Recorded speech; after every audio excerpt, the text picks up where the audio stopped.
పరలోకమందున్న మా కన్న తండ్రి, మీ ఘనమైన ఉన్నతమైన మహోన్నతమైన నామానికి స్తుతులు స్తోత్రాలు చెల్లించుకుంటున్నాను ఆయన. ఇంతవరకు మీ సజీవమైన రెక్కల చోటును మమ్మల్ని భద్రపరిచి మీరు కాపాడి రక్షించిన విధానాన్ని బట్టి స్తోత్రాలు తండ్రి. నాయన, కూడి వచ్చిన ప్రతి ఒక్కరిని జ్ఞాపకం చేసుకోండి నాయన. ప్రతి ఒక్కరికి వినగలిగే చెవులు, గ్రహించగలిగే శక్తిని, మీ ఆత్మ సహాయాన్ని దయచేయండి తండ్రి. చెప్తున్న నాకు మీ ఆత్మ సహాయం దయచేయండి. ప్రతి ఒక్కరూ తండ్రి మీ వాక్యమందు ఆసక్తి కలిగి వినయంతో తండ్రి వినుటకును గ్రహించుటకు కృప చూపి సహాయం చేయమని యేసుక్రీస్తు వారి యొక్క మహోన్నతమైన నామాన ఈ ప్రార్థనా మనవులు సమర్పించుకుంటున్నాం మా కన్న తండ్రి. ఆమెన్. అలాగే వందనాలు. ప్రసంగి గ్రంథం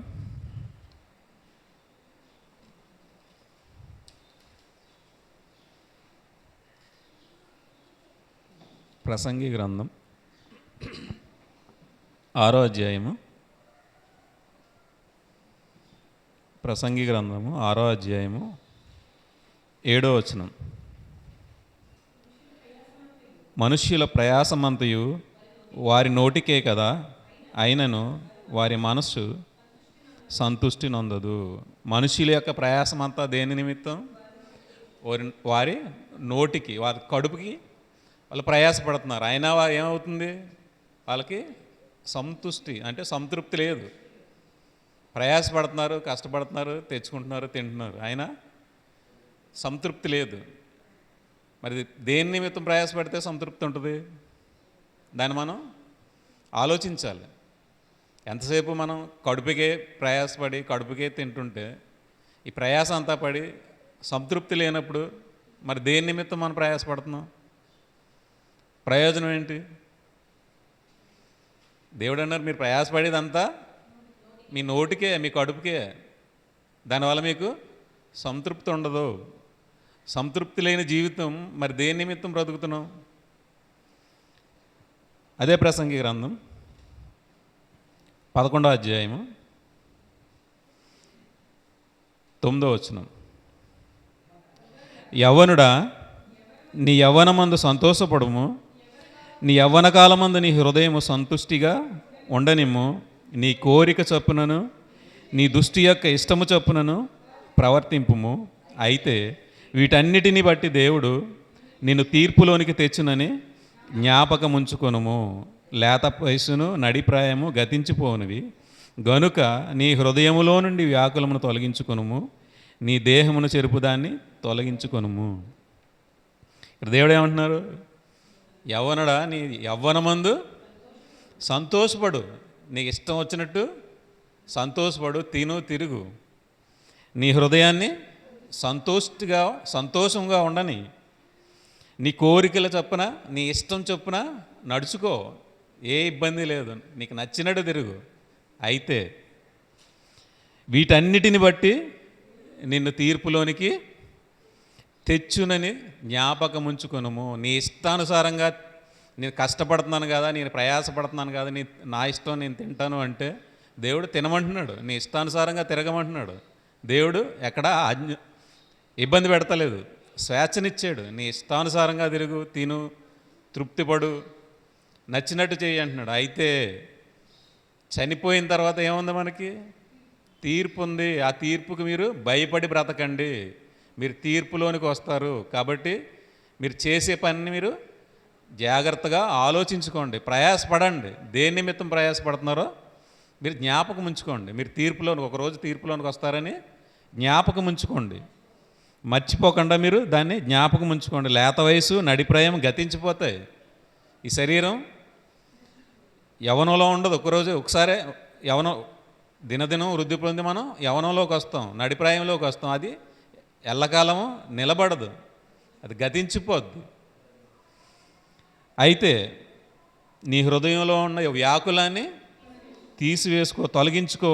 నీ దేహాన్ని చెరుపుదాన్ని తొలగించుకో. అది నువ్వు జాగ్రత్తగా వాక్యాన్ని చదివి వాక్యంలో నుండి నువ్వు దాన్ని తొలగించుకోవాలి. దేవుడు ఏం ఆజ్ఞలు ఇస్తున్నాడో, దేనితో అది తొలగింపబడుతుంది అనేది మనం గ్రహించి, దేవుడు ఇచ్చిన వాక్యాన్ని మనం చదివి ధ్యానించి మనం దాని ప్రకారం బ్రతికితే మన లోపల ఉన్న వ్యాకులము తొలగిపోతుంది, దేహాన్ని చెరిపేది కూడా తొలగిపోతుంది.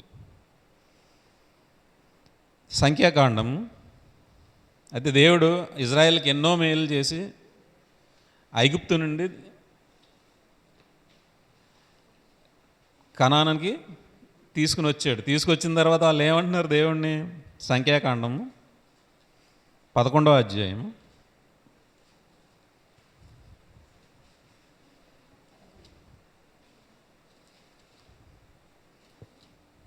సంఖ్యాకాండం 11వ అధ్యాయము 4వ వచనం. వారి మధ్యనున్న మిశ్రిత జనము మాంసాపేక్ష అధికముగా కనపరచగా ఇజ్రాయేలును మరలా ఏడ్చి, మాకెవరు మాంసము పెట్టెదరు? ఐగుప్తులో మేము ఉచితముగా తినిన చేపలు, కీరకాయలను, దోసకాయలను, కూరాకులను, ఉల్లిపాయలను, తెల్లగడ్డలను జ్ఞాపకమునకు వచ్చుచున్నవి. ఇప్పుడు మా ప్రాణము సొమ్మసిల్లెను. ఈ మన్నా కాక మా కన్నులు ఎదుట మరి ఏమీ లేదని చెప్పుకునిరి. వారి మధ్యన ఎవరున్నారు? ఇజ్రాయేల్ మధ్యన మిశ్రిత జనం. వారికి ఏమైంది? మాంసాపేక్ష అధికముగా కనపరిచారు.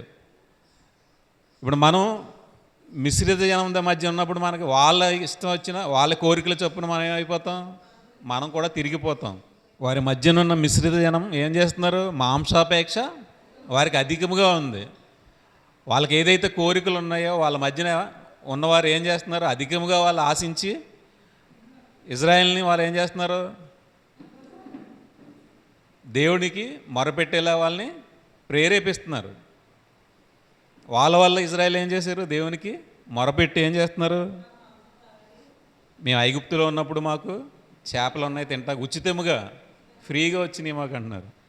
అక్కడ వాళ్ళు ఊడిగం చేసినా దాసత్వం చేసినా దాన్ని గుర్తు రావటం లేదు. వాళ్ళకి దేవునికి మొరపెట్టిన సంగతి వాళ్ళకి గుర్తు రావటం లేదు. ఏం గుర్తుకొస్తున్నాయి? మీ ప్రయాస అంతా నోటికి ఏదైతే వెళ్ళింది దాన్ని గుర్తు చేసుకుంటున్నారు తప్ప దేవుడు వాళ్ళని విడిపించిన విధానాన్ని వారు జ్ఞాపకం చేసుకుంటలేదు. ఎవరైతే వాళ్ళని ప్రేరేపిస్తున్నారో వాళ్ళ ప్రేరేపణ చొప్పున దేవునికి మొరపెడుతున్నారు. అక్కడ ఉన్నప్పుడే మాకు ఉచితంగా బాగుంది, చేపలు వచ్చినాయి, కీరకాయలు వచ్చినాయి, ఉల్లిపాయలు వచ్చినాయి, అన్నీ వచ్చినాయి. కాకపోతే ఇక్కడ మాకు ఏముంది? మన్నా తప్ప ఏమీ కనపడట్లేదు. ఈ మన్నా మాకు రుచి లేదు, ఏమీ లేదు. ఇది సవీసారం లేని ఈ మన్నా మాకు మా ముందు కనపడుతుంది అని దేవునికి మొరపెడుతున్నారు. కొరింథీయులకు రాసిన మొదటి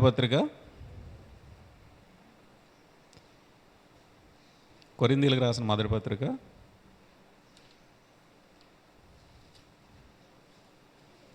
10వ అధ్యాయము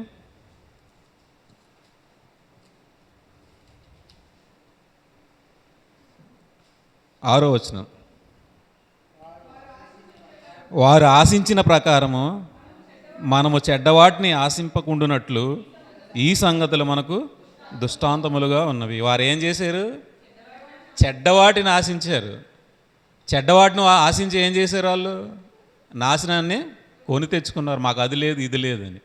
ఇప్పుడు కూడా మనం ఐగుప్తు లాంటి లోకం నుంచి మనం వచ్చిన దేవుడు మనల్ని రక్షించిన తర్వాత తిరిగి మన లోకం వైపు తిరిగితే ఏమవుతుంది? అక్కడ చేసిన శ్రేష్టలు, తిన్న తిండి మనకి గుర్తుకొస్తాయి. మాకు అది లేదు, ఇది లేదు అని. ఎవరి మీద మనం సనుగుతాం? దేవుని మీద సనుగుతాం. మనం ఎటు తిరగకూడదు? లోకం వైపు తిరగకూడదు. తిరిగితే అవే గుర్తొస్తాయి. మనం ఎవరితో స్నేహం చేస్తున్నాం, ఎవరితో కలిసి ఉంటున్నాం అనేది మనకి ముఖ్యం. వాళ్ళ మధ్యన ఉన్న మిశ్రిత జనం ఏం చేశారు? వాళ్ళకున్న అపేక్షనే ఎవరైతే కూడా వస్తున్నారో ఇజ్రాయెల్ కూడా వారిని వాళ్ళు చెరుపుతున్నారు. వాళ్ళకున్న అధిక వాంఛ అపేక్ష వల్ల ఇజ్రాయేలు చెడిపోతున్నారు. అక్కడ వీళ్ళకు కూడా కోరికలు వస్తున్నాయి. కాబట్టి మనం ఎవరితో స్నేహం చేస్తున్నాం అనేది కూడా జాగ్రత్తగా మనం చూసుకోవాలి. వాళ్ళు ఏం చేశారు? చెడ్డవాటిని ఆశించి నాశనాన్ని కొని తెచ్చుకున్నారు. మనం కూడా చెడ్డవాటిని ఆశించకూడదు. ఆశిస్తే ఏమవుతుంది? 7వ వచనం. జనులు తినుటకును త్రాగుటకును కూర్చుండి ఆడుటకు లేచిరి. ఏం చేస్తారు? చెడ్డవాటిని ఆశించి సంపాదించుకున్న తర్వాత ఏం చేస్తారు?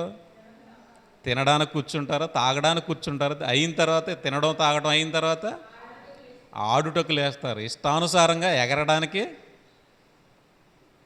పురుగొల్పబడతారు. చెడ్డవాటిని ఎప్పుడైతే ఆశించి చెడ్డవాటిని మనం ఎప్పుడైతే పొందుకున్నామో దానివల్ల ఏమవుతుంది? మనసులు చెడిపోయి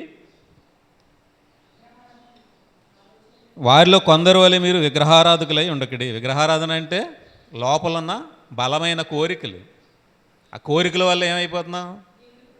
దేవునికి దూరం అయిపోతున్నాం. దేవుడు దాన్ని వ్యభిచారం అంటున్నాడు. వ్యభిచారుల అలా ఈ లోక స్నేహం దేవునితో వైరమని మీరు ఎరుగరా? కాబట్టి ప్రతి ఒక్కరూ ఏం చేయాలి? మనం దేన్ని ఆశించుతున్నాం అనేది జాగ్రత్తగా చూసుకోవాలి. దేవునికి ఇష్టమైన దాన్ని మనం ఆశిస్తున్నావా? లోకానుసారమైందో ఆశిస్తున్నావా? దేన్ని ఆశిస్తున్నాం? చెడ్డవాటిని ఆశిస్తున్నావా? మంచి వాటిని ఆశిస్తున్నావా? చెడ్డవాటిని ఆశిస్తే ఏమవుతుంది? నాశనాన్ని కూడా తెచ్చుకుంటారు. తినడానికి తాగడానికి కూర్చుండి ఆడడానికి లేస్తారు. ఇప్పుడు లోకంలో జరిగేది అదే. ఎవరైతే చెడ్డవాటిని ఆశించి చెడ్డగా వాళ్ళు సంపాదిస్తారో వాళ్ళు ప్రతి ఒక్కరు ఏం చేస్తున్నారు? తినడానికి కూర్చుంటారు, తాగడానికి కూర్చుంటారు, తర్వాత ఆడడానికి లేస్తారు. దేవుడు ఇష్టానుసారంగా బ్రతికే వాళ్ళు దేవుడు చెప్పినప్పుడు మాత్రమే వాళ్ళు, దేవుడు ఆశించమన్నదాన్ని, దేవుడు కోరుకోమన్నదాన్ని మాత్రమే కోరుకునే వాళ్ళు దేవునికి ఇష్టానుసారంగా నడుస్తారు. సామెతల గ్రంథం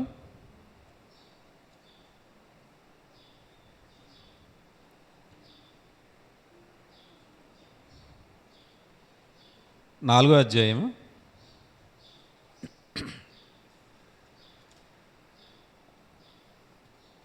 20వ వచనం.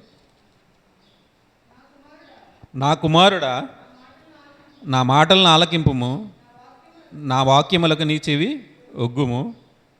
నీ కన్నుల ఎదుట నుండి వాటిని తొలగిపోనీయకము, నీ హృదయమందు వాటిని భద్రము చేసుకునుము. దేన్ని మనం ఆశించాలి? దేవుని వాక్యాన్ని. ఏమంటున్నారు దేవుడు? కుమారుడా, నా కుమారుడా, నా మాటల్ని ఆలకింపుము, నా వాక్యములకు నీ చెవి యొగ్గుము. నీ కన్నుల ఎదుట నుండి దాన్ని తొలగిపోనీయకము, నీ హృదయమందు వాటిని భద్రం చేసుకోను. నువ్వు దేని గురించి ప్రయాసపడుతున్నావో దాన్ని జాగ్రత్తగా చూసుకో.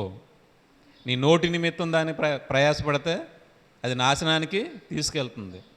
అదే వాక్యాన్ని నువ్వు కన్నుల ముందు పెట్టుకుని దాన్ని జాగ్రత్తగా చెవి యొగ్గి వాక్యం మీద ఆసక్తి కలిగి ఉంటే ఏమవుతుంది? నీ హృదయమందు దాన్ని భద్రపరుచుకుంటే దొరికిన వారికి అవి జీవమును, వారి సర్వ శరీరమునకు ఆరోగ్యమును ఇచ్చును. వాక్యాన్ని మనం భుజించినప్పుడు, వాక్యాన్ని మనం ఆశించి తీసుకున్నప్పుడు మనకి జీవం వస్తుంది, సర్వ శరీరానికి ఆరోగ్యం వస్తుంది. ప్రయాసపడి కడుపుకు తిన్నది వ్యర్థమైపోద్ది, అది నాశనానికి తీసుకెళ్తుంది. అలాగని తినొద్దని దేవుడు చెప్పడం లేదు. నీ శరీరానికి కావాల్సింది తినాలి, కానీ ఆశించి చెడ్డవాటిని ఆశించి తింటే అది నాశనానికి మాత్రమే తీసుకెళ్తుంది. 25వ వచనం. నీ కన్నులు అటు ఇటు చూడక సరిగాను, నీ కనురెప్పలు నీ ముందర సూటిగాను చూడవలెను. నీ కన్నుల్ని అటు ఇటు చూడకుండా సూటిగా చూడాలి. సూటిగా చూసినప్పుడు మాత్రమే నువ్వు చెడ్డవాటిని ఆశించవు. సరిగా చూస్తేనే దేవుని వైపు చూడగలవు. నీ కన్నులు అటు ఇటు చూడక నీవు నడుచు మార్గమును సరళము చేయము, అప్పుడు నీ మార్గములన్నీ స్థిరములగును. ఎప్పుడైతే నీ కన్నులు సూటిగా చూస్తావో అప్పుడు నీ మార్గాలన్నీ స్థిరమవుతుంది, సరళమవుతుంది. నీవు కుడి తట్టుకైనను ఎడమ తట్టుకైనను తిరుగుకుము, నీ పాదమును కీడునకు దూరముగా తొలగించుకొనుము. నువ్వు అటుపక్క కానీ ఇటుపక్క కుడికి కానీ ఎడమ కానీ చూడకుండా సూటిగా దేవుని వైపు చూసినప్పుడు మాత్రమే నీ మార్గాలన్నీ స్థిరపరచబడతాయి. మత్తయి సువార్త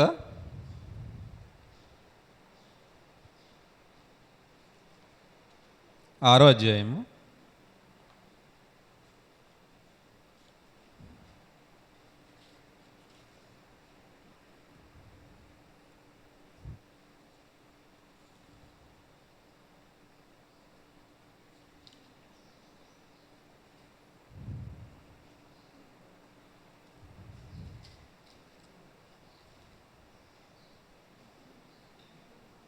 మత్తయి సువార్త 6వ అధ్యాయము 19వ వచనం. భూమి మీద మీ కొరకు ధనము కూర్చుకొనవద్దు, ఇక్కడ చిమ్మటయు తుప్పును తినివేయను, దొంగలకు అన్నం వేసి దొంగించెదరు. పరలోకమందు మీ కొరకు ధనమును కూర్చుకొనుడి, అచ్చడ చిమ్మటైనను తుప్పైనను దాన్ని తినివేయదు, దొంగలకు అన్నము వేసి దొంగిలరు. మన ప్రయాస దేని నిమిత్తం ప్రయాసపడాలి? మన కడుపునకు ప్రయాసపడితే ప్రయోజనం ఉండదు. అదే మనం సంపాదించిన సంపాదన ఎక్కడ కూర్చుకుంటే మనకు ప్రయోజనం ఉంటుంది? మనకు జీవం కావాలంటే మనం పరలోకంలో సంపాదించుకోవాలి. ఈ ధనాన్ని కడుపు నిమిత్తం, మన నోటి నిమిత్తం మనం ప్రయాసపడి దాన్ని సంపాదించుకోకూడదు. కడుపునకు కొంతవరకు మాత్రమే ఉపయోగపడద్దు. మిగతాది ఏం చేయాలి? మిగతాది పరలోకంలో కూర్చుకోవాలి. పరలోకంలో కూర్చుకున్నప్పుడు మాత్రమే అది దొంగలు దొంగిలించరు, తుప్పు తినేవేదు, పురుగులు దాన్ని తినివేయు, చెదపట్టదు, మీకు భద్రముగా కాపాడబడబడుద్ది. దేన్ని అది అలా చెయ్యాలంటే ఏది శుభ్రంగా ఉండాలి? 23, 22 దేహమునకు దీపము కన్నే గనుక నీ కన్ను తేటగా ఉండిన ఎడల నీ దేహమంతయు వెలుగుమై ఉండును. నీ కన్ను చెడినదైతే నీ దేహమంతయు చీకటిమయమై ఉండును. నీలోనున్న వెలుగు చీకటి ఉండిన ఎడల ఆ చీకటి ఎంతో గొప్పది. మన కన్ను సూటిగా చూడమంటున్నాడు, కుడి వైపే కానీ ఎడవ తట్ట వైపు మాత్రం ఇటు పక్కకి చూడొద్దు అంటున్నాడు. నీ కన్ను తేటగా ఉంటే నీ హృదయం, దేహమంతా వెలుగుమయం ఉంటుంది, నీ హృదయం కూడా వెలుగుమయం ఉంటుంది, శుద్ధిగా ఉంటుంది. ఎప్పుడైతే నీ కన్ను తేటగా ఉందో అప్పుడు నువ్వు పడే ప్రయాస దేని నిమిత్తం ప్రయాసపడతావు? నీ ఆత్మని కాపాడుకున్నట్టుకు ప్రయాసపడతావు. పరలోకంలో జీవాన్ని సంపాదించుకోవడానికి ప్రయాసపడతాం. కేవలం ఈ లోక సంబంధమైన దాని గురించి ప్రయాసపడితే, ఈ నోటికి ఈ శరీరానికి సంబంధించి ప్రయాసపడితే మనకి ప్రయోజనం ఉండదు, మన నాశనానికి జారిపోతాం. సామెతల గ్రంథం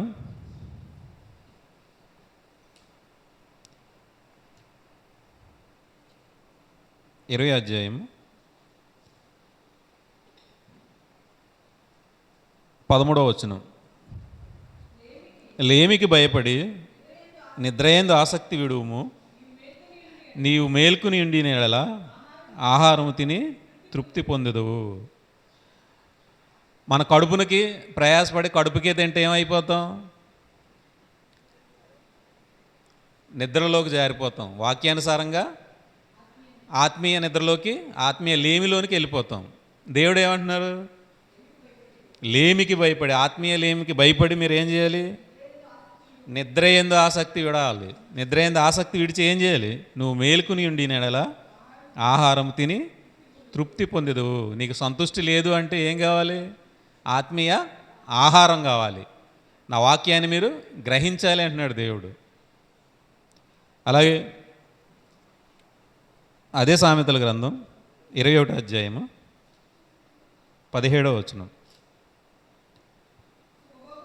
సుఖభోగములు యందు వాంచగలవానికి లేమి కలుగును, ద్రాక్షారసమును నూనెయు వాంఛించు వానికి ఐశ్వర్యము కలగదు.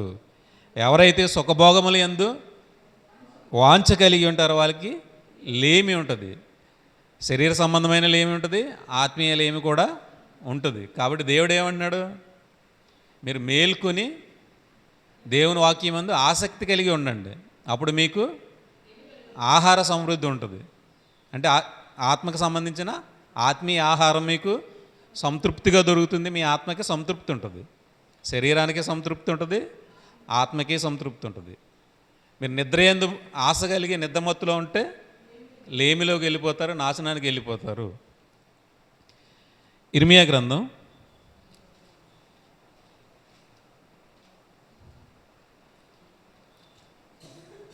42వ అధ్యాయం 1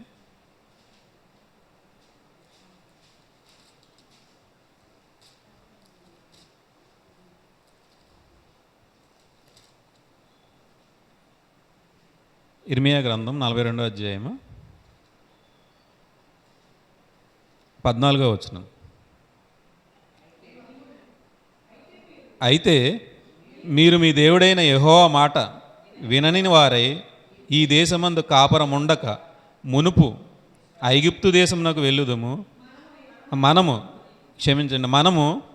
ఐగుప్తు దేశమునకు వెళ్ళుదము.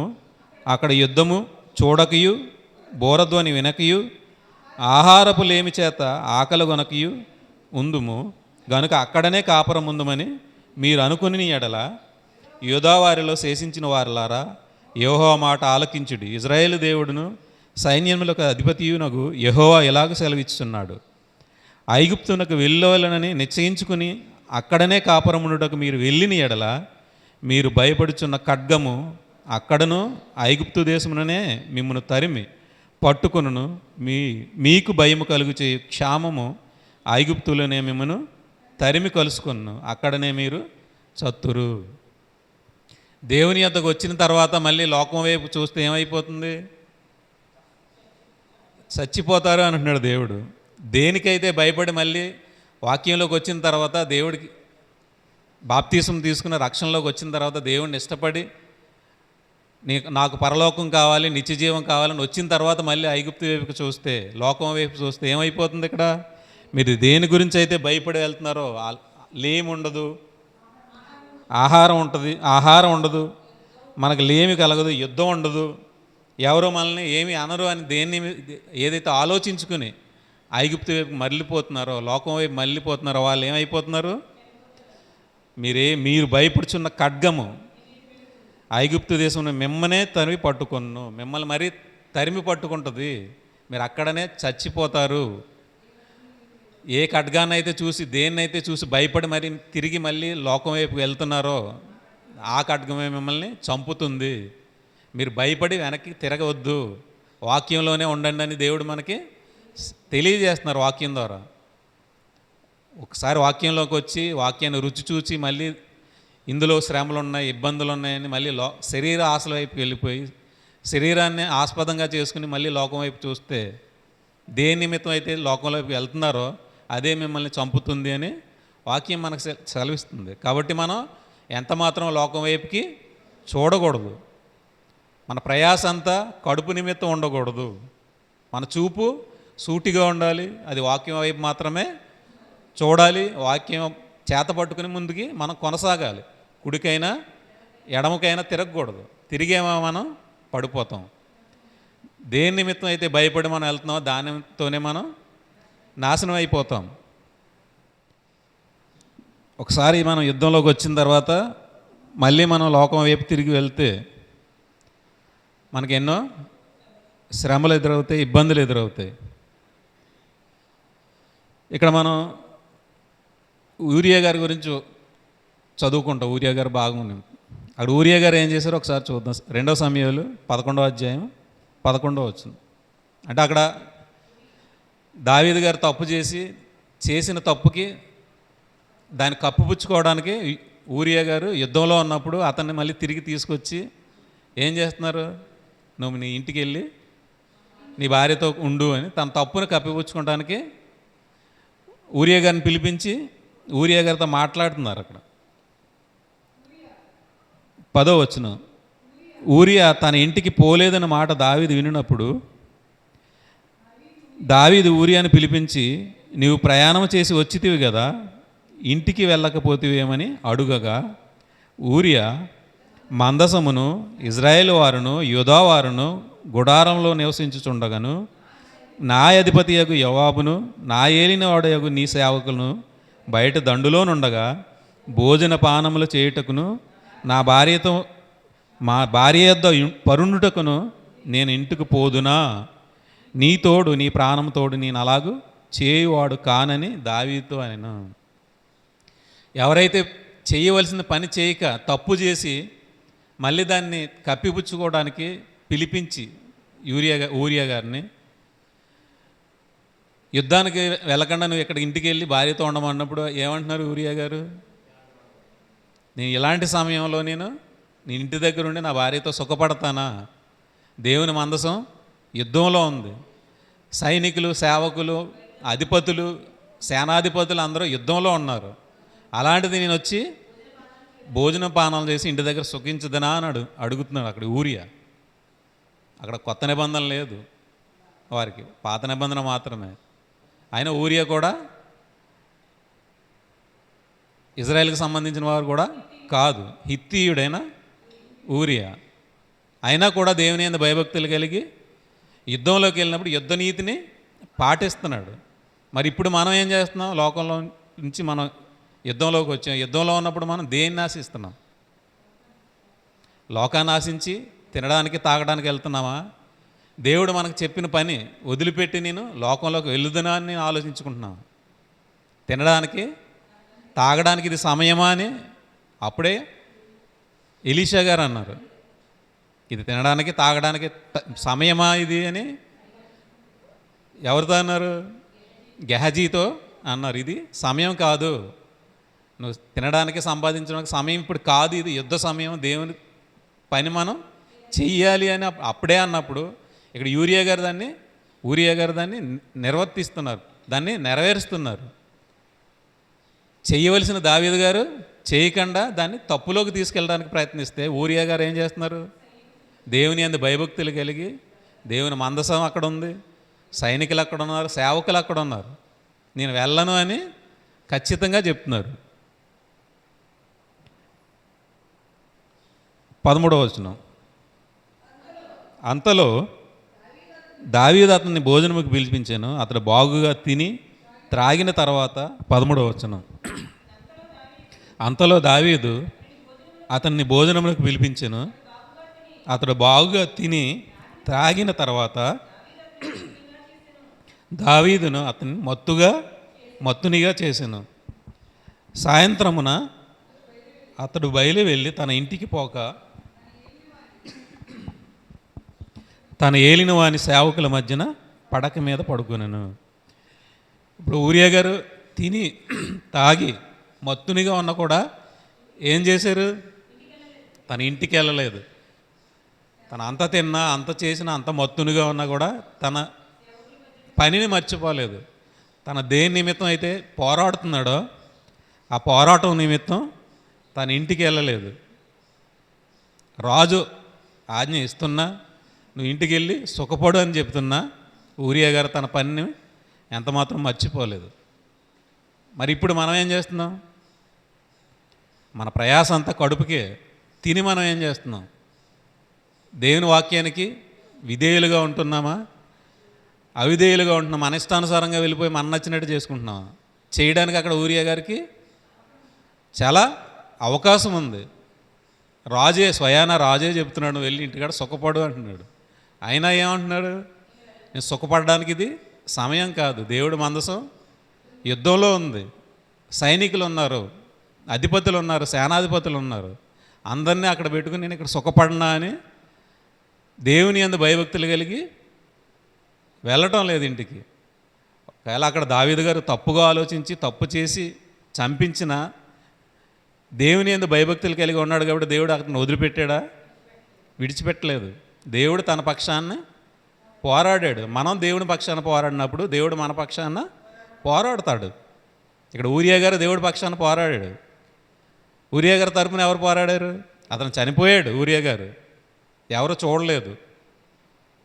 అతను ఎందుకు చంపారో తెలియదు, ఎందుకు చనిపోయాడో అతనికి తెలియదు. మరి అలాంటిది ఎవరికి తెలియని విషయం దేవుడు తన భుజాల మీద వేసుకుని దేవుడే స్వయాన ఊరియా గారి తరపున పోరాడి దావీదుని శిక్షించారు. కాబట్టి మనల్ని ఎవరు చూడడం లేదు. ఒకవేళ మనల్ని నిజంగా ఏ తప్పు చేయకుండా మనల్ని శిక్షలోకి తీసుకెళ్ళి మన మీద నిజంగా శిక్ష వేసినా, మన శిక్షకు లోనైనా, మనం చనిపోయినా దేవుడు మన పక్షాన పోరాడతాడు, వదిలిపెట్టడు. ఈ లోకంలో ఎవరు మన తరపున పోరాడకపోయినా, ఎవరు మన యందు కనికరం చూపకపోయినా, మన యందు కనికరం చూపేవారు ఎవరు? దేవుడు. మనం దేవుని తరపున యుద్ధం చేసినప్పుడు దేవుడు మన తరపున న్యాయం జరిగిస్తాడు. కాబట్టి న్యాయం జరగడం లేదు ఇక్కడ, నేను అన్యాయం అయిపోతున్నానే ఆలోచన మనకి ఉండకూడదు. యోవేలు గ్రంథం, యోవేలు గ్రంథం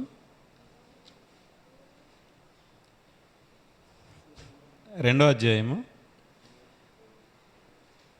పేజ్ నంబర్ 753.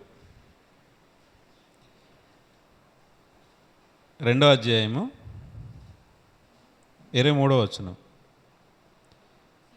సియోను జనులారా, ఉత్సహించి మీ దేవుడైన యెహోవా యందు సంతోషించుడి. తన నీతిని బట్టి ఆయన తొలకరి వర్షమును మీకు అనుగ్రహించును. వాన కురిపించి పూర్వమందు వలె తొలకరి వర్షము కడవరి వర్షం మీకు అనుగ్రహించును. ఆయన దేని నిమిత్తం, దేన్ని బట్టి మనకి వర్షాన్ని కురిపిస్తున్నారు? ఆయన నీతిని బట్టి, దేవుని యొక్క నీతిని బట్టి మనకు వర్షాన్ని కురిపించి మనకు పంటల్ని పండిస్తున్నారు. 25వ వచనం. మీరు కడుపారా తిని తృప్తి పొంది మీ కొరకు వింత కార్యములు జరిగించిన మీ దేవుడైన యెహోవా నామమును స్తుతించినట్లు నేను పంపిన మిడతలను, గొంగలి పురుగులను, పసరు పురుగులను, చీడ పురుగులను అను నా మహాసైన్యము తినివేసిన సంవత్సరముల పంటను మీకు మరలా నిత్తును. ఇప్పుడు మనం దేవుడి సేవలో ఉండొచ్చు, దేవుడి సేవలో కొనసాగుతున్నప్పుడు మనకి ఇబ్బంది కలగవచ్చు, మన ఆస్తులు పోవచ్చు, మనకున్న ప్రతిదీ పోవచ్చు, మన సమయం పోవచ్చు, మనకున్న ప్రతిదీ పోయినా దేవుడు ఏమంటున్నాడు? నా మహాసైన్యం, అది దేవుడి సైన్యం వల్ల, దేవుని వల్ల మాత్రమే అవుతుంది. ఏది అవ్వాలన్నా ఈ లోకంలో ఏదైనా అవ్వాలి అంటే అది దేవుని వల్ల మాత్రమే అవుతుంది. అది మంచిదైనా చెడుదైనా దేవుని ఆజ్ఞ ఉంటేనే అవుతుంది. అది మనల్ని పరిశీలించడానికి దేవుడు చేసే కార్యాలు. ఆ కార్యాల్లో మనం కార్యానికి లోబడి ఉన్నప్పుడు ఏమంటున్నాడు దేవుడు? మీరు పోగొట్టుకున్న ప్రతిదాన్ని మీకు తిరిగి మరలా ఇస్తాను, ఆయన స్తుతించినట్లు మరలా మీకు అనుగ్రహిస్తాను. అది ఈ లోకంలోనూ ఇస్తాడు, పరలోకమందు కూడా మనకి అనుగ్రహిస్తాడు. కాబట్టి మీరు దేని నిమిత్తం కూడా మీరు చింతించవద్దు. మీరు మీ ప్రయాస నోటికి మాత్రమే ఉండకూడదు. మీ ప్రయాస అంతా మీ జీవం నిమిత్తం, ప్రభువు నిమిత్తం ఉండాలి. మీకు ఏదో పోయింది, మీరు నష్టపోయారని మీరు ఎంత మాత్రం అనుకోవద్దు. మీకు పోయిన దాన్ని తిరిగి ఇవ్వగల సమర్థుడు మన దేవుడు, జీవము గల దేవుడు. మనకు మళ్ళీ దాన్ని ఏం చేస్తా అంటున్నాడు? మరలా తిరిగిస్తాను అని ఆయన వాగ్దానం చేస్తున్నారు. మనం దాని నిమిత్తం ఎంత మాత్రం చింతపడకూడదు, భయపడకూడదు. పోయిందని దానికి మళ్ళీ తిరిగి రాదని భయం ఉండకూడదు. మనం ఆయన యందు విశ్వాసం కలిగి, నమ్మకం కలిగి ఉన్నప్పుడు పోయిన దాన్ని తిరిగి రాబట్టి తిరిగి ఇచ్చే దేవుడు మనకి. ఆయన మహాసైన్యం తినివేసిన సంవత్సరంలో మళ్ళా తిరిగి మనకి మరలా ఇస్తాడంటున్నాడు. ఒకవేళ మన సంవత్సరాలు పోవచ్చు, ఇక్కడ జీవితం మంది పోవచ్చు, అయినా దేవుడు మనకి తిరిగి ఇవ్వగల సమర్థుడు. మనం జీవం గల దేవుని నమ్ముకున్నాం కాబట్టి తిరిగి మనకి ఇస్తాడు. ఆయన వాగ్దానం చేస్తున్నాడు, మీకు ఇస్తాను, మీరు భయపడొద్దు. నా నిమిత్తం మీరు యుద్ధం చేయండి. యుద్ధంలో ఉన్నప్పుడు మీకు నష్టం కలిగినా, అన్యాయంగా మీరు శ్రమలు పడినా మీ తరపున నేను యుద్ధం చేస్తానని దేవుడు మనకి సెలవిస్తున్నాడు. మనల్ని జీవంలోనికి తీసుకుని వెళ్ళి జీవము గల దేవుడు మనకి పునరుద్ధానాన్ని ఇస్తాడు. మనం దేని నిమిత్తం బ్రతుకుతున్నాం? పునరుద్ధానం కలుగుతుందని మనం బ్రతుకుతున్నాం. ఈ నిరీక్షణ కలిగి ఉండాలంటే మనం పోయిన వాటి గురించి భయపడకూడదు. పోయింది మళ్ళీ తిరిగి మనకి ఇస్తాడు. ప్రసంగి గ్రంథం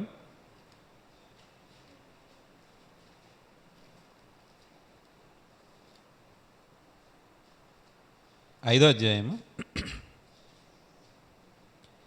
19వ వచనం.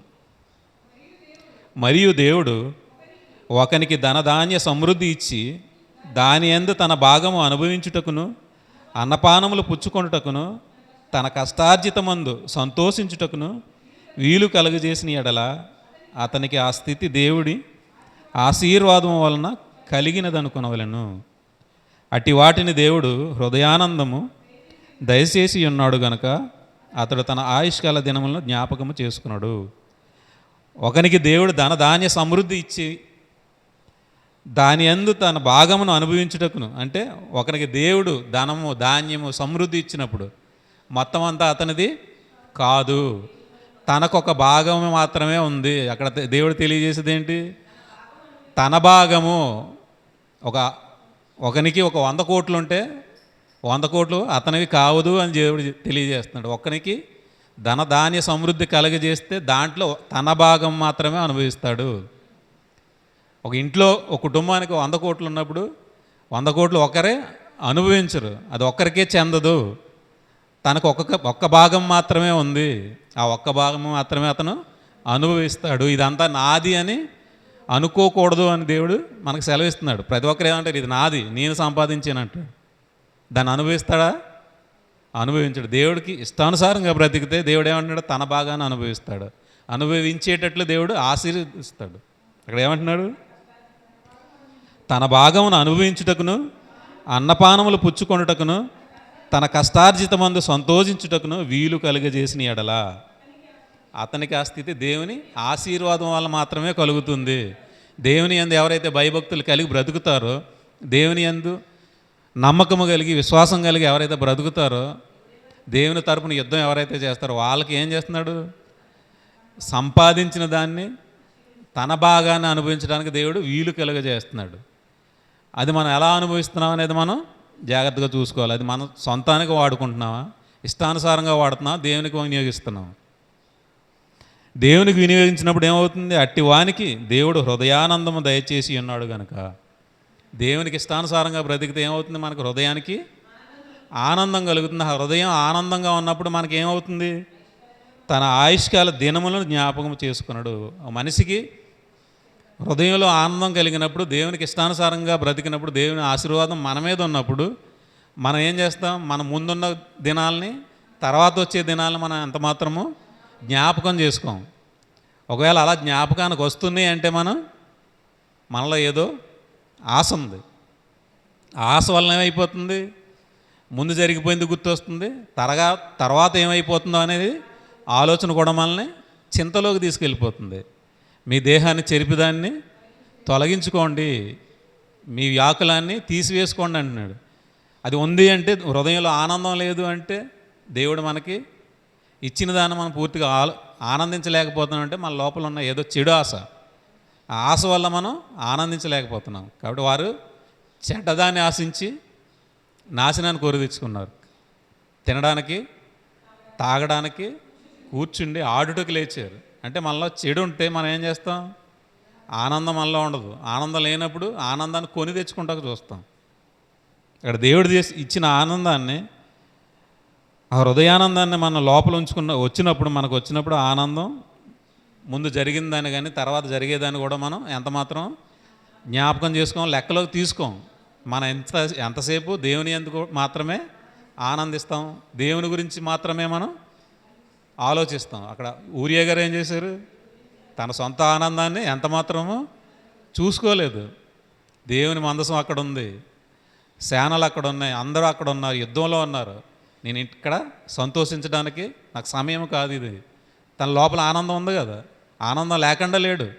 ఆనందంతో తిన్నాడు, త్రాగాడు, పడుకున్నాడు. అయినా తన దృష్టి ఎక్కడుంది, యుద్ధంలో ఉంది. నేను చచ్చిపోతానా బ్రతుకుతానైనా ఆలోచన అతనికి లేదు. తన ఆయుష్కాల దినాలను ఆయన జ్ఞాపకం చేసుకుంటలేదు. తనకు ఏదైతే ధ్యేయం ఉందో దాన్ని మాత్రమే దృష్టిలో ఉంచుకుని ముందుకు కొనసాగాడు. కాబట్టి దేవుడు అతనికి తోడుగా ఉన్నాడు. యోహాను సువార్త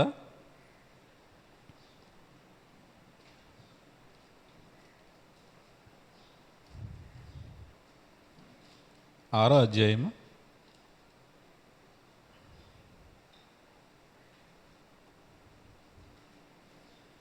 48వ వచనం.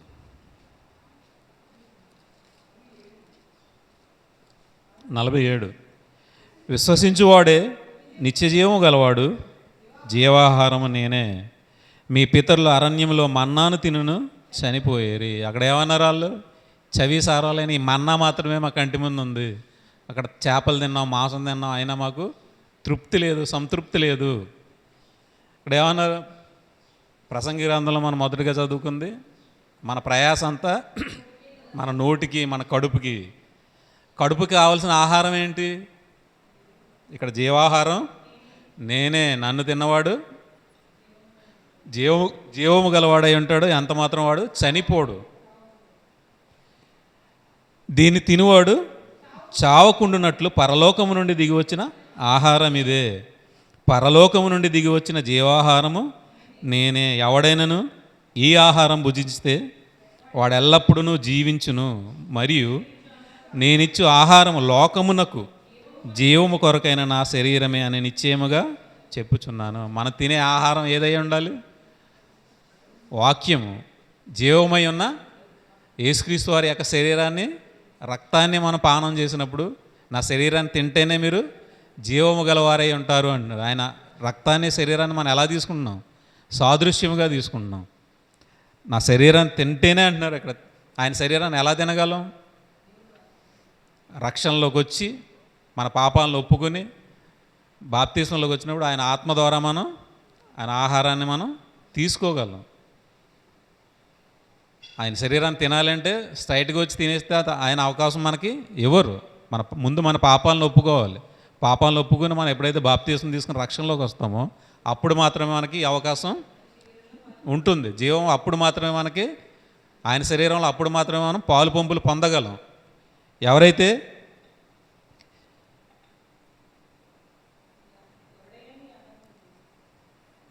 యాభై 53 కావున ఏసిట్లనను మీరు మనుష్య కుమారుని శరీరము తిని ఆయన రక్తమును తాగితేనే కానీ మీలో మీరు జీవము గలవారు కారు. నా శరీరము తిని నా రక్తము తాగువాడే నిత్య జీవము కలవాడు. అంత్యదినమున నేను వాణ్ణి లేపుదును. నా శరీరము నిజమైన ఆహారమును, నా రక్తము నిజమైన పానమునై ఉన్నది. నా శరీరము తిని నా రక్తము తాగువాడు నా యందును, నేను వాని యందును నిలిచియుందుము.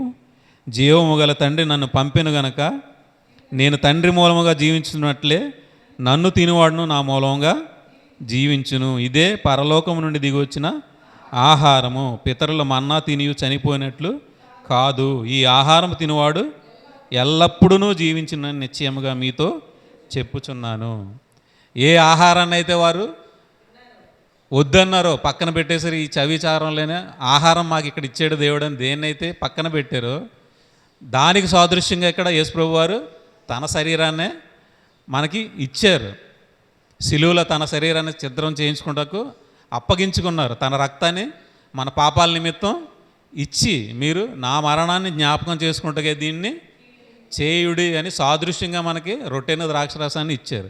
ఎవరైతే దీనిలో పాలు పంపులు పొందుతారో వారు మాత్రమే జీవముకు అర్హులు. వారికి మాత్రమే చనిపోయినా బ్రతుకుతారు.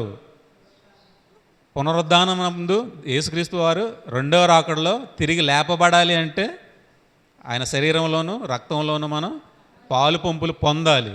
పాలు పంపులు పొందిన వారు మాత్రమే నిత్య జీవానికి అర్హులు. యేసుప్రభు వారు ఇక్కడ ఖచ్చితంగా చెప్తున్నారు, ఎవరైతే నా శరీరాన్ని తిని నా రక్తాన్ని త్రాగుతారో వారు మాత్రమే జీవగలవారై ఉంటారు. వారికి మాత్రమే పరలోకము, నిత్య జీవము, అంతజీవము. ఎప్పుడైతే యేసుప్రభు వారు రెండవ రాకడలో వస్తారో అప్పుడు ఎవరైతే ఆయన శరీరంలోనో రక్తంలో పాలు పంపులు పొందుతారో వానికి మాత్రమే లేపుతానంటున్నారు. లేపబడాలి అంటే, అందులో పాలు పంపులు పొందాలి అంటే మనం మన పాపాన్ని వదిలిపెట్టి పాపాలను ఒప్పుకొని పశ్చాత్తాపడి బాప్తీసం తీసుకుని రక్షణలోకి వచ్చినప్పుడు మాత్రమే అవకాశం మనకి అనుగ్రహింపబడుతుంది. కాబట్టి మన అవకాశాన్ని మనం అందిపుచ్చుకోవాలి తప్ప దాన్ని పోగొట్టుకోకూడదు. రేపటి మనకి ఏం జరుగుతుందో మనకి తెలియదు. ఏ క్షణాన్ని ఏం జరుగుతుందో మనకి తెలియదు. మనకి దేవుడు సెలవిచ్చినప్పుడు మాత్రమే దాన్ని మనం అందిపుచ్చుకోవాలి. అవకాశం ఉన్నప్పుడే మనకి అంత గొప్ప అవకాశం మనకు దొరుకుతుంది. మనం దాన్ని పోగొట్టుకుంటే ఎంత మాత్రం మనం అందిపుచ్చుకోలేము. కాబట్టి ప్రతి ఒక్కరూ దేవుడిచ్చిన అవకాశాన్ని ఎంత మాత్రం పోగొట్టుకోకూడదు. పరలోకం నుండి దిగి వచ్చిన ఆహారాన్ని మనం పోగొట్టుకోకూడదు. ఆహారంలో పాలు పంపులు పొందితే తిరిగి మరి పరలోకానికి వెళ్ళడానికి మనకి అవకాశం దొరుకుతుంది. తిమోతి గారికి రాసిన మొదటి పత్రిక, తిమోతి గారికి రాసిన మొదటి పత్రిక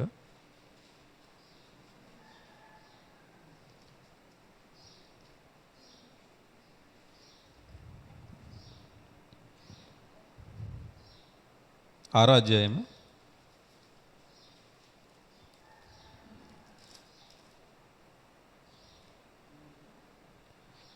6వ వచనం. సంతుష్టి సహితమైన దైవభక్తి గొప్ప లాభ సాధనమై ఉన్నది. మనం ఈ లోకంలోనికి ఏమీ తేలేదు, దీనిలో నుండి ఏమీ తీసుకుపోలేము. కాగా అన్నవస్త్రములు గర్వాలయ్యండి వాటితో తృప్తి పొంది ఉందము. మనకు సంతుష్టి కావాలి అంటే ఈ కడుపుకి మన ప్రయాసపడ్డది సంతృప్తి ఇవ్వదు. సంతుష్టి సహితమైన దైవభక్తి గొప్ప లాభ సాధనమై ఉంది. దైవభక్తి మనల్ని కాపాడుతుంది, మనకి సంతృప్తినిస్తుంది. మనం ఈ లోకంలోకి వచ్చినప్పుడు ఏమీ తేలేదు, మనం పోయేటప్పుడు ఏమీ తీసుకుపోము. కాగా మనం ఎలా ఉండాలి? అన్నవస్త్రములు గలవారై ఉండి వాటితో తృప్తి పొంది ఉందము. మన ప్రయాస అంతా దేని నిమిత్తం ఉండాలి? వాక్యం సంబంధించి వాక్యానుసారంగా బ్రతకడం, దేవుని ఆజ్ఞల ప్రకారం బ్రతకడమై ఉండాలి తప్ప మిగతా దేన్ని సంపాదించుకుందాం, కూడబెట్టుకుందాం అనేది ఉండకూడదు. మీరు కేవలం అన్నవస్త్రాలు కలిగి ఉండడానికి మాత్రమే మీరు ప్రయాసపడండి, దానితోనే తృప్తి పొందండి అని దేవుడు మనకి సెలవిస్తున్నారు. ఏమంటున్నారు ఇక్కడ? కాగా అన్నవస్త్రములు గలవారై ఉండి వాటితో తృప్తి పొంది ఉందుము. మన తృప్తి దేంతో వస్తుంది? అన్నవస్త్రము కలిగి ఉండి దేవునితో. దైవభక్తి గొప్ప లాభ సాధకము. దైవభక్తి కలిగి ఉంటే మనకి సంతృప్తి ఉంటుంది. ఈ లోకంలో మన కడుపు నిమిత్తం ప్రయాసపడితే ఎంత మాత్రం అది మనకు సంతృప్తినివ్వదు, మనకి నాశనాన్ని కొనిదేస్తుంది. ఆస్తులు సంపాదించాలి, ఐశ్వర్యాలు సంపాదించాలంటే ఏమైపోయారు? వాళ్ళు నాశనానికి వెళ్ళిపోయారు. వాళ్ళు చెడు ఆశ ఏమైపోయింది? దేన్ని ఆశించారు? చెడ్డదాన్ని ఆశించారు. చెడ్డదాన్ని ఆశించిన వాళ్ళు ఏమైపోతున్నారు? తినడానికి, తాగడానికి కూర్చుండి ఆడడానికి లేస్తున్నారు. ఈ లోకంలో జరిగే ప్రతిదీ అదే జరుగుతుంది. ఇష్టానుసారంగా సంపాదిస్తున్నారు, నచ్చినట్టు సంపాదిస్తున్నారు. వాళ్ళు ఏం చేస్తున్నారు? సంపాదించిన తర్వాత తిందామని తినడానికి, తాగడానికి కూర్చుండి ఆడడానికి లేస్తున్నారు. అప్పుడు ఏమైపోతున్నారు? వాళ్ళు ఆశించి నాశనాన్ని తెచ్చుకున్నారు. 18వ వచనం అదే అధ్యాయం.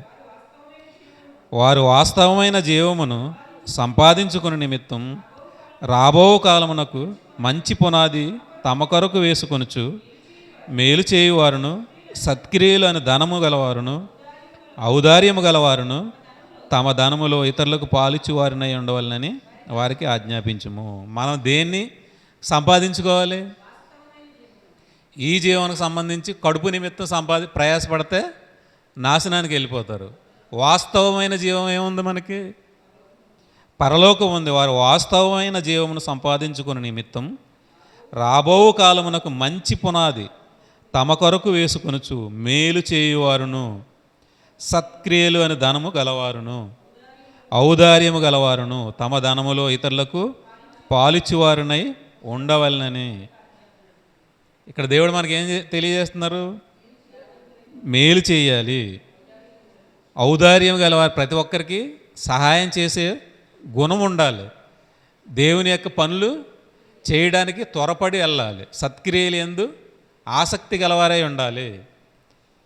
మన ధనములో మనం ఏదైతే సంపాదించుకున్నా ఆ ధనములో ఇతరులకు పాలివ్వాలి. నేను సంపాదించింది వాడికి ఎందుకు ఇవ్వాలి అని మా ఆశ మనలో ఉంటే, ఆ తలంపు మనలో ఉంటే ఏమైపోతుంది? నాశనానికి వెళ్ళిపోతారు. సంపాదించింది నేను ఎదురకు వారికి ఎందుకు పెట్టాలి, ఇతరులని ఎందుకు పాలిభాగస్తులుగా చేయాలనే చెడు ఆశ, చెడు కోరికలు మనకుంటే ఏమైపోతున్నాం? నాశనానికి వెళ్ళిపోతున్నాం. ఇక్కడ దేవుడు ఏమన్నాడు? తమ ధనములో ఇతరులకు పాలిచ్చువారే ఉండాలి, ఇవ్వగలిగే మనసు ఉండాలి. ఆ మనసు లేకపోతే మనకి నిత్య జీవానికి అర్హత రాదు. లోకసువార్త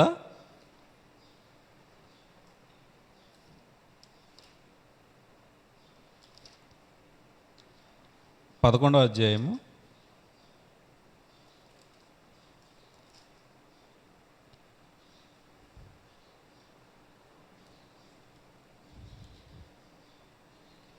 41వ వచనం. కాగా మీకు కలిగినవి ధర్మము చేయుడి, అప్పుడు మీకు అన్నీ శుద్ధిగా ఉండను. మీకు ఉన్నాయి ధర్మం చేస్తే ఏమవుతుంది? హృదయం శుద్ధంగా ఉంటుంది, అన్నీ శుద్ధంగా కనపడతాయి, అన్నీ మంచిగా కనపడతాయి. ఇచ్చే గుణం లేనప్పుడు, ఔదార్యం లేనప్పుడు, మీ ధనంలో పాలు పంపులు ఇతరులకు ఇవ్వనప్పుడు, ప్రతిదీ చెడ్డగానే కనిపిస్తుంది ఇతరులకు మీరు ఏమీ చేయలేరు, ఇవ్వలేరు. ముందు ధర్మం చేయండి. ధర్మం చేసే గుణం మీ దగ్గర ఉన్నప్పుడు మీ హృదయం శుద్ధిగా ఉంటుంది.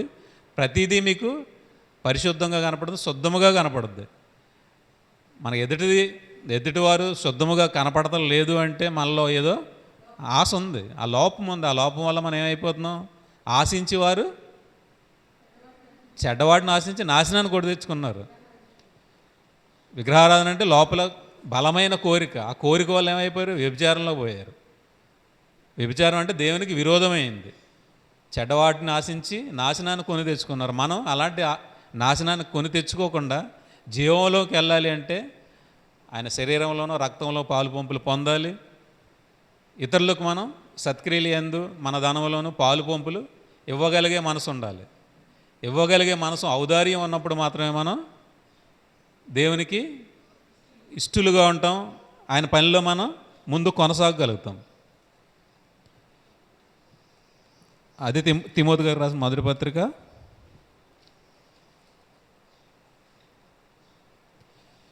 6వ అధ్యాయము 11వ వచనం.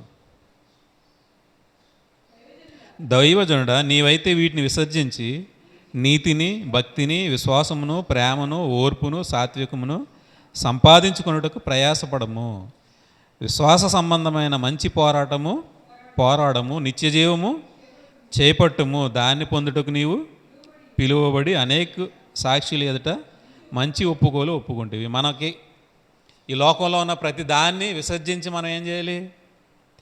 నీతిని, భక్తిని, విశ్వాసాన్ని, ప్రేమను, ఓర్పును, సాత్వికమును సంపాదించుటకు ప్రయాసపడాలి. మన ప్రయాస నోటి నిమిత్తం కాదు, మన కడుపుకి కాదు. మన ప్రయాస అంతా దేని నిమిత్తం? నీతిని, భక్తిని, విశ్వాసమును, ప్రేమను, ఓర్పును, సాత్వికమును సంపాదించుకున్నటకు ప్రయాసపడాలి. మన నోటి నిమిత్తం ప్రయాసపడితే నాశనానికి వెళ్ళిపోతాం. నీ యవ్వన కాలం అందు నీ ఇష్టం వచ్చినట్టు తిరుగు, అనుభవించు, సంపాదించు, తిను, ఏదైనా చెయ్యి, నీకు నీ మనసుకు వచ్చినట్టు చెయ్యి. అయితే వీటన్నిటికీ ఒక దినం ఉంది. ఆ దినాన్ని నీకు తీర్పు ఉంటుంది. ఆ తీర్పులోకి వెళ్ళకుండా ఉండాలి అంటే ఈ నీతిని, భక్తిని, విశ్వాసమును, ప్రేమను, ఓర్పును, సాత్వికాన్ని సంపాదించుకో. నీ ప్రయాస అంతా వీటి నిమిత్తం ఉండాలి తప్ప కడుపు నిమిత్తం కాదు. వారు చెడ్డవాటిని ఆశించి నాశనానికి వెళ్ళిపోయారు. మనం అలా వెళ్ళకూడదు. మనం అన్నవస్త్రములు గలవారమే మాత్రం ఉండాలి. వాటి నిమిత్తమే మనం ఆశపడాలి తప్ప అంతకు మించి మనం ఆశపడితే తప్పులో జారిపోతాం. అంతకు మించి ఆశ ఉంటే మనలో చెడుతనం వచ్చేస్తుంది. చెడుతనం వచ్చిందంటే మన లోపల ఎటువంటి తృప్తి ఉండదు, సంతృష్టి ఉండదు. తృప్తి గల జీవితం మనకు కావాలి అంటే అన్నవస్త్రములు గలవారే ఉండాలి. దైవభక్తి మందు మీరు సాధనం చేయాలి. మీకు దైవభక్తి ఉండాలి, నీతి ఉండాలి, భక్తి ఉండాలి, విశ్వాసం ఉండాలి, ప్రేమ ఉండాలి, ఓర్పు, సాత్వికం ఉండాలి. ఇవన్నిటినీ సంపాదించుకోవడానికి మనం ప్రయాసపడాలి. ఇవన్నీ కావాలంటే మనకున్న దానిలో మనం ఇతరులకు పాలిభాగస్తులుగా చేయాలి. ఇచ్చే గుణం మనకు ఉండాలి, సహాయం చేయాలి, ఔదార్యం ఉండాలి, సత్క్రియలు యందు ఆసక్తి ఉండాలి. వాటిలో మిగతా వారికి పాలు పంపులు ఇవ్వాలి.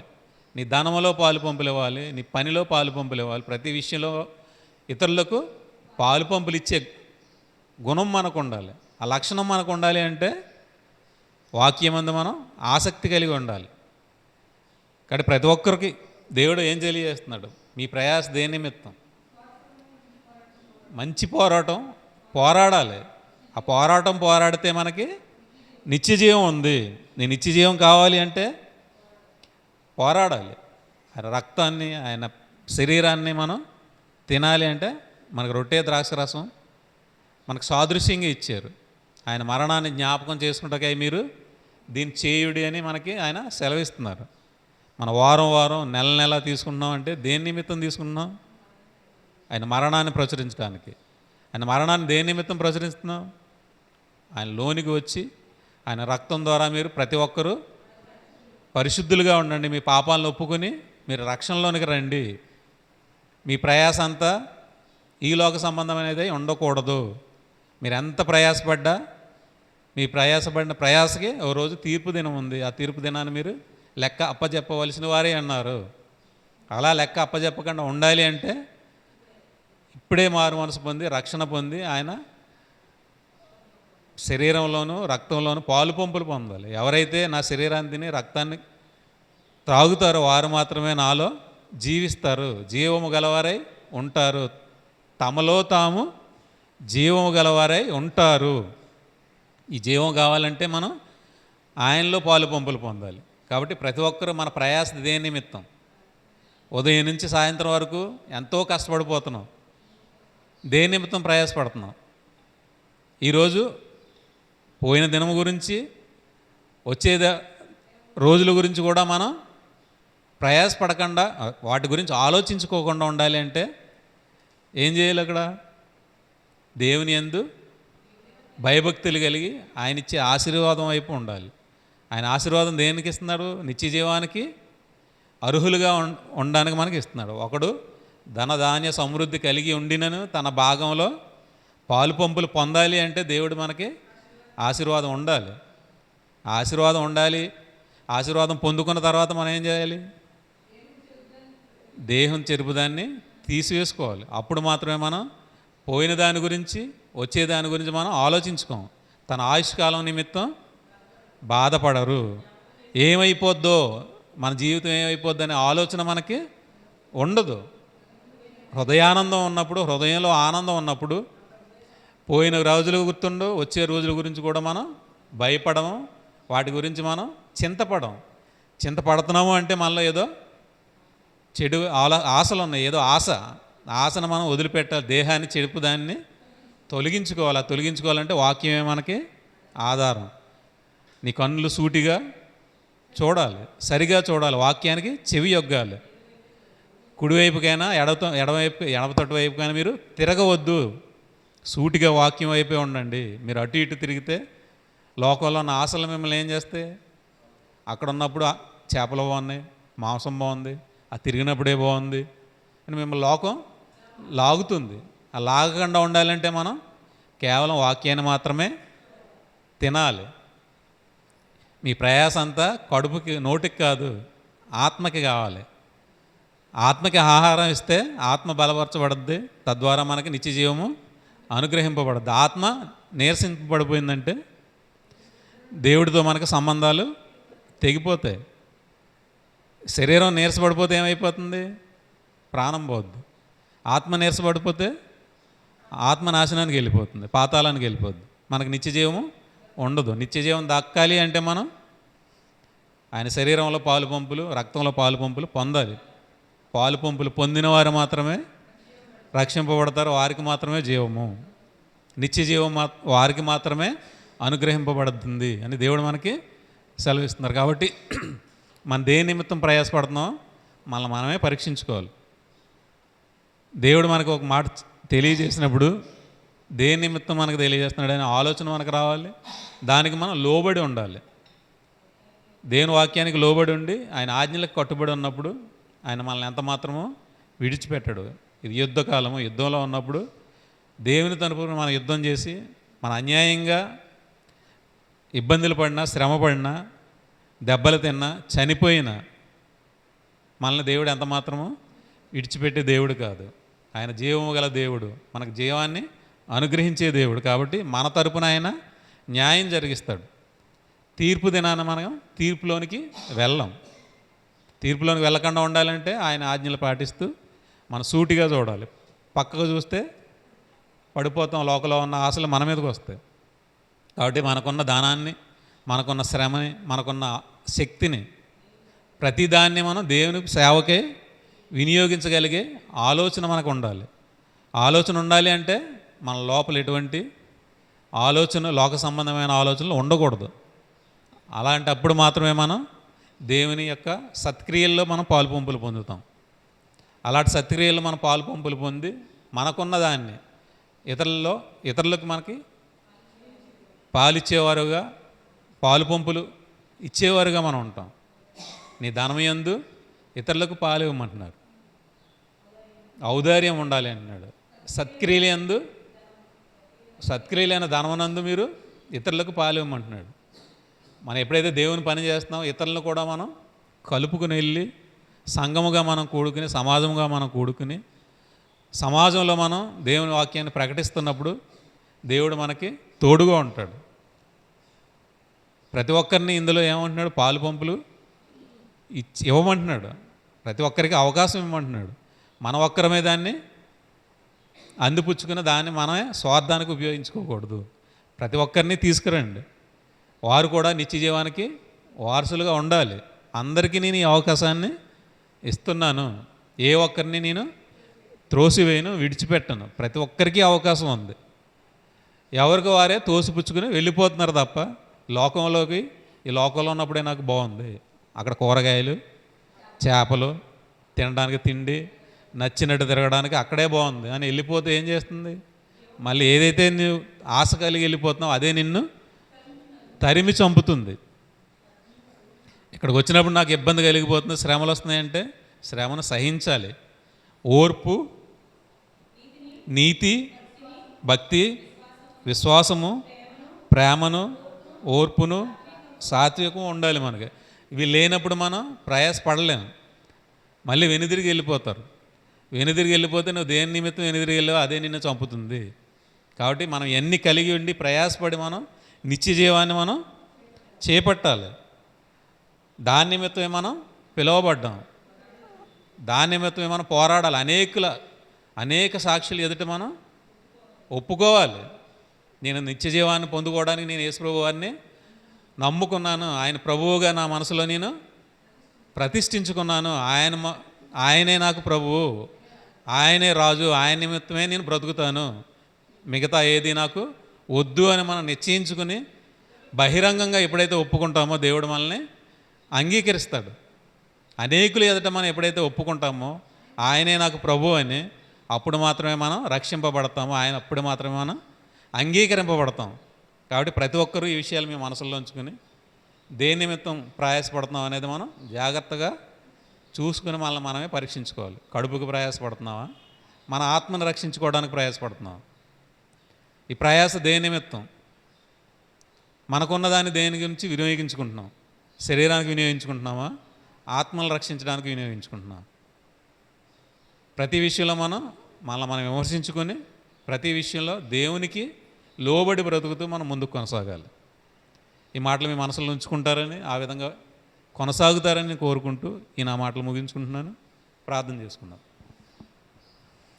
పరలోకమందున్న మా కన్న తండ్రి, మీ ఘనమైన, ఉన్నతమైన, మహోన్నతమైన నామానికి స్తుతులు స్తోత్రాలు చెల్లించుకుంటున్నాను. నాయన మేము పడే ప్రయాస తండ్రి మా శరీరం నిమిత్తం కాక తండ్రి, మా ఆత్మ నిమిత్తమై ప్రయాసపడడానికి కృప చూపండి అయినా సహాయం చేయండి తండ్రి. మా ఆత్మలు కాపాడుకుంటకు శక్తిగల వాక్యాన్ని తండ్రి మేము ఎల్లప్పుడూ మా హృదయాల్లో ఉంచుకొని మీ చిత్తానుసారంగా బ్రతకడానికి తండ్రి మీ ఆత్మ సహాయాన్ని మాకు ఎల్లప్పుడూ ఉంచండి నాయన. మీ ఆత్మ సహాయం లేకపోతే మేమేమీ చేయలేము నాయన. సహాయం చేయండి, కృప చూపండి తండ్రి. యేసుక్రీస్తు వారి యొక్క శరీరంలోనూ రక్తంలో పాలు పంపులు పొందిన వారు మాత్రమే జీవం గలవారై ఉంటారని మీ వాక్యం సెలవిస్తుంది తండ్రి. ఆయన శరీరంలోను రక్తంలోను పాలు పంపులు పొంది మమ్మల్ని మేము పరీక్షించుకొని తండ్రి అనేకులను రక్షించడానికి తండ్రి మేము సమాజంలోకి వెళ్ళి తండ్రి యేసుక్రీస్తు వారి యొక్క త్యాగాన్ని, ఆయన యొక్క ప్రేమను ప్రకటించడానికి కృప చూపండి అయినా సహాయం చేయండి తండ్రి. నాయన విన్న వాక్యాన్ని ప్రతి ఒక్కరి హృదయాల్లో స్థిరపరచుకుని తండ్రి ఆ విధంగా నడుచుకున్నట్టు తండ్రి ప్రతి ఒక్కరి హృదయాల్లో వాక్యాన్ని ఫలింపజేయండి, కృప చూపండి ఆయన. మహిమ, ఘనత, ప్రభావాలు మీకే చెల్లించుకుంటూ ఈ ప్రార్థన మీ ప్రియకుమారుడు మా ప్రియరక్షకుడైన యేసుక్రీస్తు వారి యొక్క మహోన్నతమైన నామాన ఈ ప్రార్థన మనలో సమర్పించుకుంటున్నామా కన్న తండ్రి. ఆమెన్. అందరికీ వందనాలు.